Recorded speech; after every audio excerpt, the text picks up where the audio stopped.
ಇಲ್ಲ, ನಾವು ಡಿ.ಕೆ. ಶಿವಕುಮಾರ ಪರವಾಗಿರತಕ್ಕಂಥ ನಿಲುವು, ಡಿ.ಕೆ. ಶಿವಕುಮಾರ ಪರವಾಗಿರತಕ್ಕಂಥ ನಿಲುವು, ಅದನ್ನೇ ಬಿಟ್ಟು ಬೇರೆ ಪಕ್ಷ ಅಂತ ಬರಲ್ಲ. ವೇಣುಗೋಪಾಲ್ ಅವರು ಹೇಳಿದ್ದಾರೆ ಕರ್ನಾಟಕದಲ್ಲಿ ಸಿಎಂ ವೇಕೆನ್ಸಿ ಇಲ್ಲ, ಅದಕ್ಕೆ ಆ ಥರದ್ದು ಯಾವುದು ಚರ್ಚೆ ಇಲ್ಲ ಅಂತ ಹೇಳಿದ್ದಾರೆ.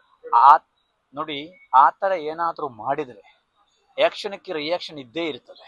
ನಾವು ಇವತ್ತು ಸ್ವಾಮೀಜಿಗಳು ಸುಮಾರು 30-32 ಸಮುದಾಯದ ಮಠಾಧೀಶರುಗಳು ಅವರ ಜೊತೆ ಇದ್ದೇವೆ. ಮುಂದಿನ ದಿನಗಳಲ್ಲಿ ಡಿ.ಕೆ. ಶಿವಕುಮಾರ್ ಅವರು ಕೂಡ ರಾಜ್ಯದ ಒಬ್ಬ ಅತಿ ಹಿಂದುಳಿದ ವರ್ಗದ ನಾಯಕರು ಹಾಗೂ ಹೊರಹೊಮ್ಮಲೇಬೇಕಾಗತ್ತೆ. ಅವರು ಮುಖ್ಯಮಂತ್ರಿ ಆಗುದಂದ್ರೂ ಕೂಡ ಖಚಿತ. ಅದು ಎರಡನೇ ಆದ್ರೆ ಲೇಟ್ ಆಗಬಾರದಂತ ನಮ್ಮ ಪ್ರಶ್ನೆ. ಬೇರೆ ಏನಿಲ್ಲ. ನೋಡ್ರಿ, ಬಸವಣ್ಣನವರು ಯಾವ ಸಮುದಾಯ? ಇವತ್ತು ಡಿ.ಕೆ. ಶಿವಕುಮಾರ್ ಅವರು ಅತಿ ಹಿಂದುಳಿದ ವರ್ಗಗಳ ನಾಯಕರುಗಳು ಆಗಬಾರದೇನು? ನಾವೇ ಇರಬೇಕು, ನಾವೇ ಆಗಬೇಕು ಅಂತಕ್ಕಂಥ ವಿಚಾರದಲ್ಲಿ ನಾವು ಮುಖ್ಯಮಂತ್ರಿನ ಇಳಿಸಿ ಅಂತಕ್ಕಂಥಲ್ಲ ನಾವು ಹೇಳ್ತಾ ಇರೋದು. ಡಿ.ಕೆ. ಶಿವಕುಮಾರ್ನ ಮುಖ್ಯಮಂತ್ರಿ ಮಾಡಿ ಅಂತಕ್ಕಂಥ ನಾವು ಹೇಳ್ತಾ ಇದ್ದೀವಿ. ಅದನ್ನು ಬಿಟ್ಟು ಅವ್ರನ್ನ ಇಳಿಸಿ ಅಂತಕ್ಕಂಥ ಪ್ರಶ್ನೆ ಅಲ್ಲಿ ಇಲ್ಲಿ. ಆಮೇಲೆ ಮುಖ್ಯಮಂತ್ರಿಗಳು ಒಬ್ಬ ಹಿಂದುಳಿದ ವರ್ಗದ ನಾಯಕರಂತ ಹೇಳಿ ಅದರಲ್ಲಿ ಎರಡನೇ ಪ್ರಶ್ನೆ ಇಲ್ಲ. ಆದರೆ ನಾನು ಕೇಳುವುದೇನು ಅಂದ್ರೆ, ಹಿಂದುಳಿದ ವರ್ಗದ ನಾಯಕರಂತ ಹೇಳಿಕೊಂಡು ಇವತ್ತು 2A 104 ಜಾತಿ ಇದ್ದೇವೆ, ಉಪಜಾತಿಗಳು 494 ಜಾತಿ ಇದ್ದೇವೆ. ಹಾಗೆಂದ್ರೆ ಅದರಲ್ಲಿರತಕ್ಕಂಥ ಬೇರೆ ಯಾರಿಗೂ ಸ್ಥಾನಮಾನ ಆಗಬಾರದು. ಅದರಲ್ಲಿ ಇಲ್ವಲ್ಲ, ಯಾರಿಗೂ ಕೊಟ್ಟಿದ್ದಾರೆ ಹೇಳಿ ನೋಡುವ? ಯಾರಿಗೂ ಕೊಡ್ಲಿಲ್ಲ. ಅದಕ್ಕೋಸ್ಕರ ಒಕ್ಕಲಿಂಗ ಸಮುದಾಯದಲ್ಲಿ ಹುಟ್ಟಿದ ಒಂದೇ ಕಾರಣಕ್ಕೋಸ್ಕರ ಅವರು ಆಗಬಾರದಂತ ಏನೂ ಇಲ್ಲ. ಅವರೂ ಕೂಡ ಈ ರಾಜ್ಯದ ಬಹಳಷ್ಟು ಅಭಿವೃದ್ಧಿ ಕೆಲಸಗಳಲ್ಲಿ ಬಹಳಷ್ಟು ಅಭಿವೃದ್ಧಿ ಹರಿಕಾರರಾಗಿ ಅವರು ಕೂಡ ಕೆಲಸ ಮತ್ತೆ ಒಂದು ವೇಳೆ ಕಾಂಗ್ರೆಸ್ ಪಕ್ಷ ಅವರು KPCC ಅಧ್ಯಕ್ಷರಾಗಿ ಅಧಿಕಾರವನ್ನು ತೆಗೆದುಕೊಳ್ಳುವ ಸಂದರ್ಭದಲ್ಲಿ ಈ ರಾಜ್ಯದಲ್ಲಿ ಕಾಂಗ್ರೆಸ್ ಪಕ್ಷ ಯಾವ ಪರಿಸ್ಥಿತಿಯಲ್ಲಿ ಇದ್ರು? ಅವತ್ತವರು ಆರೋಗ್ಯವನ್ನ ಕಳ್ಕೊಂಡು, ದುಡ್ಡನ್ನೇ ಕಳ್ಕೊಂಡು, ಎಲ್ಲವನ್ನ ಸಮಯ ಕೊಟ್ಟು ಪಕ್ಷವನ್ನೇ ಬೆಳೆಸಿದ್ದಾರೆ. ಅದಕ್ಕೆ ಮತ್ತು ಮಾತು ಆಗಿದೆಯಲ್ಲ, ತಾವುಗಳಿಗೆ ಮಾಧ್ಯಮದವ್ರಿಗೆಲ್ಲ ಗೊತ್ತಿದೆ. ನನಗೂ ಬಂದಿದ್ದ ಮಾಹಿತಿಗಳೇನು ಅಂದ್ರೆ, ಅವ್ರಿಗೆ ತಲೆ ಕೈ ಇಟ್ಟು ಅವ್ರಿಗೆ ಹೇಳಿದಾರಲ್ಲ 2.5 ವರ್ಷ ನಾವು 2.5 ವರ್ಷ ನೀವು ಅಂತ ಹೇಳಿದಾರಲ್ಲ. ಇವತ್ತು ಯಾಕೆ ಬದಲಾವಣೆ ಮಾಡ್ತಾ ಇದ್ದಾರೆ? ಆದ್ರಿಂದ ನಾವು CMನ ವಿರೋಧಿಗಳು, CMನ ಇಳಿಸಿ ಅಂತಕ್ಕಂಥ ಪ್ರಶ್ನೆ ಅಲ್ಲ ಇಲ್ಲಿ. ಆದರೆ ಅವ್ರಿಗೂ ಕೂಡ ನ್ಯಾಯವಾಗಿ ಸಿಗಲಿ ಅಂತಕ್ಕಂಥದ್ದು ನಮ್ಮ ಅಭಿಪ್ರಾಯ. ಆದ್ರೂ ಸಹ ನಮ್ಮ ದಲಿತ ಮಠಾಧಿಪತಿಗಳಿಗೆಲ್ಲರಿಗೂ ಜಾಗೆಯನ್ನ ಕೊಟ್ಟರು. ಆದರೆ ಡಿ.ಕೆ. ಶಿವಕುಮಾರ್ ಅವರನ್ನ ಭೇಟಿಯಾಗಿದ್ದ ಸ್ವಾಮೀಜಿಗಳಿಗೆ ಯಾರಿಗೂ ಕೂಡ ಜಾಗೆಯನ್ನ ಕೊಡ್ಲಿಲ್ಲ. ಸೊ ಇದು ಯಾಕೆ ಈ ರೀತಿಯಲ್ಲಿ ಮುಖ್ಯಮಂತ್ರಿಗಳು ಮಾಡುವುದು ಸರಿಯಲ್ಲ ಅಂತಕ್ಕಂಥದ್ದು ಅದಕ್ಕೆ ನಾವು ಏನೂ ಕೊಡ್ಲಿಲ್ಲ ಆದ್ರೂ ಕೂಡ ನಮ್ಮ ಸ್ಟ್ಯಾಂಡ್ ಒಂದೇ. ನಾವು ಯಾವತ್ತೂ ಕೂಡ ಮಾತು ತಪ್ಪುವ ಸ್ವಾಮೀಜಿಗಳಲ್ಲ. ಡಿ.ಕೆ. ಶಿವಕುಮಾರ್ ಅವರನ್ನ ಮುಖ್ಯಮಂತ್ರಿ ಮಾಡಲೇಬೇಕು ಅಂತ ಹೇಳಿಕೊಂಡು ಬರುವ 4 ದಿನದ ಒಳಗಡೆ 15 ಜನ ಮಠಾಧಿಪತಿಗಳು ಡೆಲ್ಲಿಗೆ ತೆರಳುತ್ತೀವಿ. AICC ಜನರಲ್ ಸೆಕ್ರೆಟರಿ ಆದ KC ವೇಣುಗೋಪಾಲ್ ಅವರನ್ನ ಮೊನ್ನೆ ನಾನು ಫೋನಲ್ಲಿಯೂ ಕೂಡ ಮಾತಾಡಿದ್ದೀವಿ. ನಾವು ಅವ್ರನ್ನ ಭೇಟಿಯಾಗಿ ಒತ್ತಾಯ ಮಾಡತಕ್ಕಂಥ ಕೆಲಸ ನಾವು ಮಾಡುತ್ತೀವಿ. ಯಾವ ಕಾರಣಕ್ಕೂ ಕೂಡ ನಾವು ಯಾವುದಕ್ಕೂ ಕೂಡ ಹೆದರೋದಿಲ್ಲ. ನಮ್ಮ ನಿಲುವು ಒಂದೇ. ಯಾಕೆಂತಂದ್ರೆ ಡಿ.ಕೆ. ಶಿವಕುಮಾರ್ ಅವರು ದುಡಿದಿದ್ದಾರೆ, ಪಕ್ಷಕ್ಕೂ ದುಡಿದಿದ್ದಾರೆ. ಅದು ಅವರು ಈಗಾಗಲೇ ಮಾನ್ಯ ಮುಖ್ಯಮಂತ್ರಿಗಳು, ಒಂದ್ಸಲ ಮುಖ್ಯಮಂತ್ರಿ ಆದ್ರು, ವಿರೋಧ ಪಕ್ಷ ನಾಯಕರುಗಳಾದ್ರು, 2ನೇ ಸಲ ಈಗ 3ನೇ ವರ್ಷ ಮುಖ್ಯಮಂತ್ರಿಗಳಾದ್ರು. ಅದ್ರಲ್ಲಿ ಇನ್ನೊಬ್ರಿಗೆ ಅವಕಾಶ ಮಾಡಿಕೊಡೋದು ಸೂಕ್ತ ಅಂತಕ್ಕಂಥದ್ದು ನಮ್ದೆಲ್ಲರೂ ಕೂಡ ಅಭಿಪ್ರಾಯ. ಈ ವಿಷಯ ಯಾಕೆಂತಂದ್ರೆ ಡಿ.ಕೆ. ಶಿವಕುಮಾರ್ಗೂ ಬೆಂಬಲ ಕೊಟ್ಟಿರತಕ್ಕಂಥ ಸಮುದಾಯದ ಸ್ವಾಮೀಜಿಗಳಿಗೆ ಬಜೆಟ್ ಅಲ್ಲಿ ಏನೂ ಕೊಡ್ಲಿಲ್ಲ. ಮತ್ತು 22-30 ಸ್ವಾಮಿಗಳಿಗೆ ಜಮೀನನ್ನ ಕೊಟ್ಟು ನಮ್ಗೆ ಯಾರಿಗೂ ಕೂಡ ಕೊಡ್ಲಿಲ್ಲ. ಅವಾಗ ನಾವ್ ಏನ್ ಅನ್ಕೊಳ್ಬೇಕಾಗುತ್ತೆ? ನನ್ನ ವಿಷಯದಲ್ಲಿ ಫ್ರೀಡಂ ಪಾರ್ಕ್ ಅಲ್ಲಿ ಸ್ಟ್ರೈಕ್ ಮಾಡಿದ ಸಂದರ್ಭದಲ್ಲಿ ಮಾಲಿಕೀಯ ಗುತ್ತಿಗೆದಾರ ಹತ್ರ CM ಏನ್ ಹೇಳಿದ್ದಾರೆ? ನಾನು ಸ್ವಾಮೀಜಿಯವ್ರನ್ನ ಭೇಟಿ ಆಗುದಿಲ್ಲ, ನನ್ನ ಹತ್ರ ಕರ್ಕೊಂಡೇ ಬರಬೇಡಿ. ಇದೇ ಕಾರಣ ಹೇಳಿರೋದು.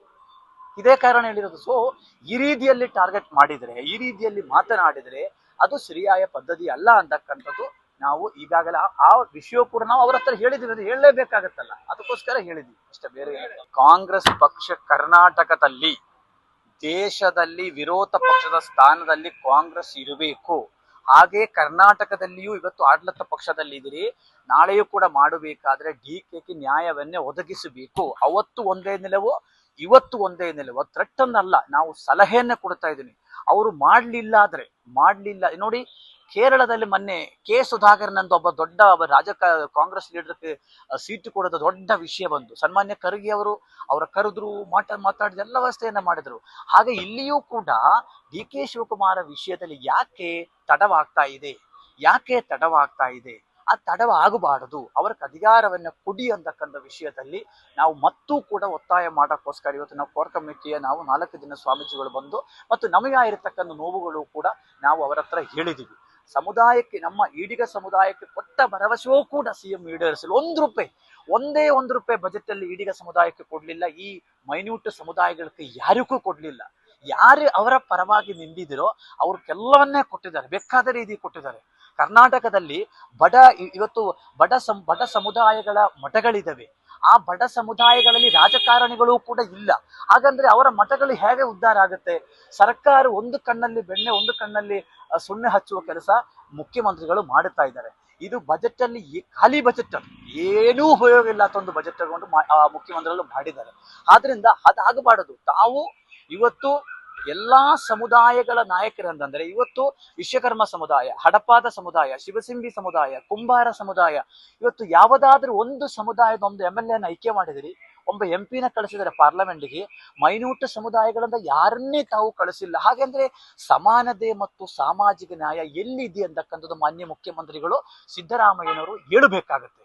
ಅಧಿಕಾರವೆಲ್ಲ ನಮಗೆ ಬೇಕು ಅಂತ ಬಂದಾಗ ಈ ರೀತಿಯಲ್ಲಿ ಏನಾಗುತ್ತೆ, ಹೋರಾಟಗಳು, ನೋವುಗಳು, ಅಸಮಾಧಾನಗಳು ಎಲ್ಲವನ್ನೇ ಕೂಡ ಆಗುತ್ತೆ. ಅದು ಸಹಜ ಅಲ್ವಾ? ಇದೇ ನಮ್ಮ ಬೇಸರ ಇರ್ತಕ್ಕಂಥ ಜವಾಬ್ದಾರಿಯನ್ನು, ನೇತೃತ್ವವನ್ನು DK ಶಿವಕುಮಾರ್ ವಹಿಸಬೇಕು ಅಂತಕ್ಕಂಥದ್ದು ನಾವು ಕೇಳಿಸ್ಕೊಂಡಿದ್ದೀವಿ. ಅವ್ರು ಆಯ್ತು, ನಾನು ಆ ನೇತೃತ್ವವನ್ನು ವಹಿಸ್ತೀನಿ ಅಂತಕ್ಕಂಥ ಮಾತನ್ನು ಹೇಳಿದ್ದಾರೆ. ಮೇ 2ನೇ ವಾರದಲ್ಲಿ ಆ ಸಮಾವೇಶ ಮಾಡಬೇಕು. ಅದೇ ಅತಿ ಹಿಂದುಳಿದ ವರ್ಗಗಳ ಸಾಮಾಜಿಕ ನ್ಯಾಯಕ್ಕೋಸ್ಕರ, ಸಮಾನತೆಗೋಸ್ಕರ, ರಾಜಕೀಯ, ಶೈಕ್ಷಣಿಕ, ಸಾಮಾಜಿಕ, ಆರ್ಥಿಕ ವ್ಯವಸ್ಥೆಯನ್ನ ಎಲ್ಲರಿಗೂ ಸಮಪಾಲು ಅಂತಕ್ಕಂಥದ್ದು ಬಹಳ ಮುಖ್ಯವಾಗಿರ್ತಕ್ಕಂಥದ್ದು. ಸಣ್ಣ ಸಮುದಾಯಗಳೇ ಗುರುತಿಸಿಕೊಂಡು ಅವರಿಗೂ ನ್ಯಾಯ ಕೊಡಬೇಕು ಅಂತಕ್ಕಂಥದ್ದು ಬಸವಣ್ಣವರು ಹೇಳಿರ್ತಕ್ಕಂಥದ್ದು.